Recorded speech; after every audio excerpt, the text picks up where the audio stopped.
Adi masih terlihat takut. Terdengar dari suaranya yang rada pelan. Seolah-olah apa yang dia ceritain ini bakal ngejar dia kalau dia cerita ke seseorang. Dan aku semakin penasaran. Singkatnya, Adi cerita kalau sebelum Mbak Sum meninggal, beliau sempat sakit keras. Nah, di sini Adi juga nggak tahu, karena dia nggak ikut jenguk.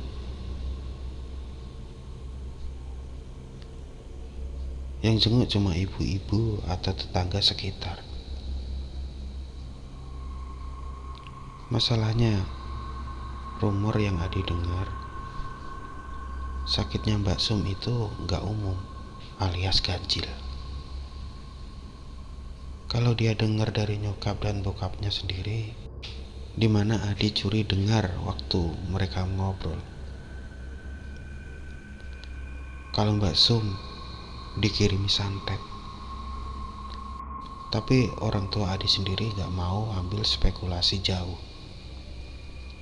Yang jelas, waktu lihat muka nyokapnya bercerita, wajahnya antara ngeri dan syok.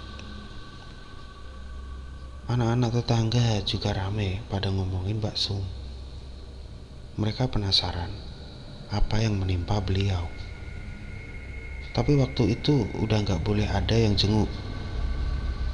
Rumahnya kayak sengaja ditutup dan gak nerima tamu.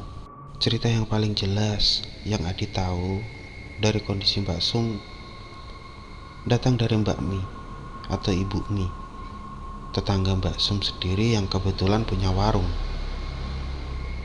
Waktu Adi lagi nongkrong, kebetulan Bu Mi lagi cerita dengan tetangga yang lain.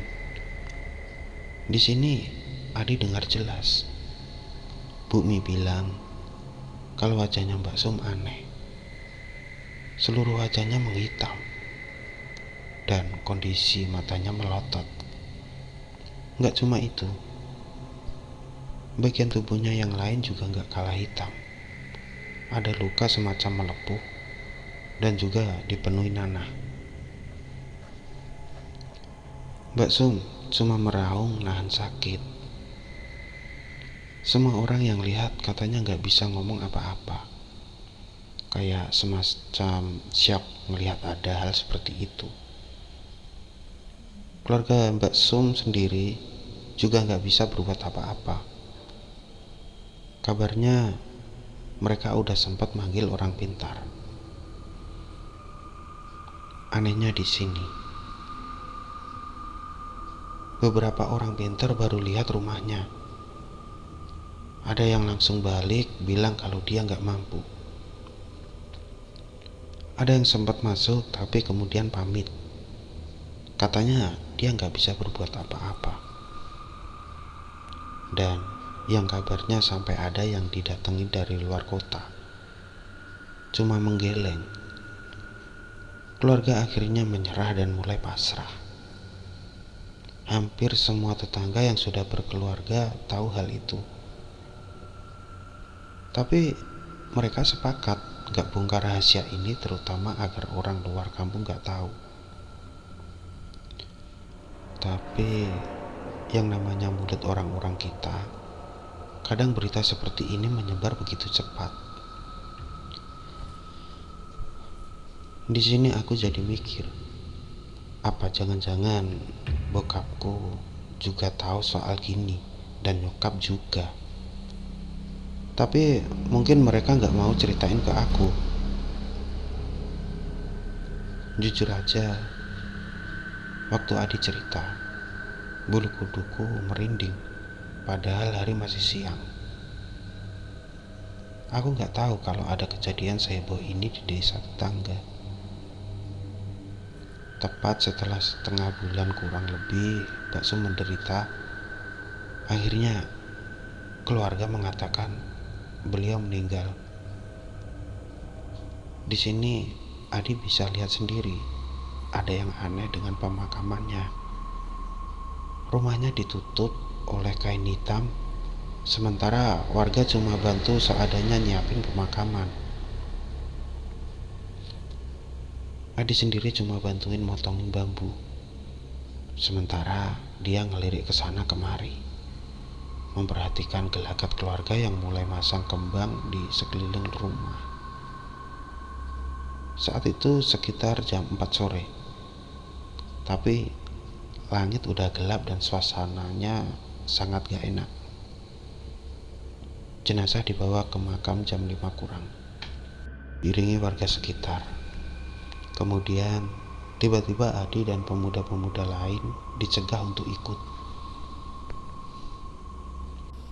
Niatku cuma ingin bantu, bro, kata Adi. Tapi hampir semua orang dewasa wajahnya pucat. Akhirnya pemakaman dilangsungkan tertutup. Cuma warga dan orang dewasa yang ikut.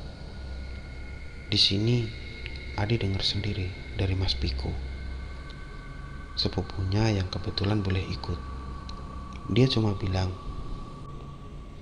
"Untung lu kagak ikut kemarin." Adi kaget, terus tanya, katanya sempat ada yang pingsan sekitar 4 orang. Mas Piko cuma diem beberapa menit sambil ngisep rokok di tangannya.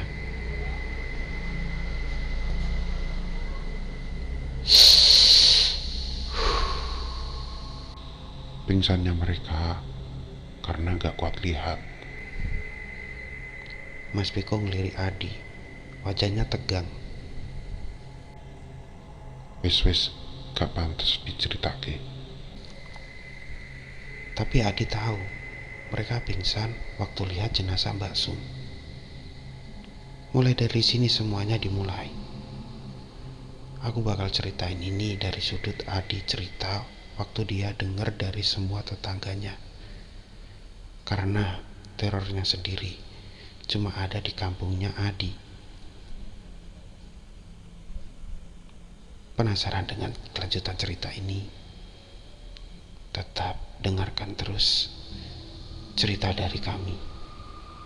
Cermis, cerita misteri, horror story.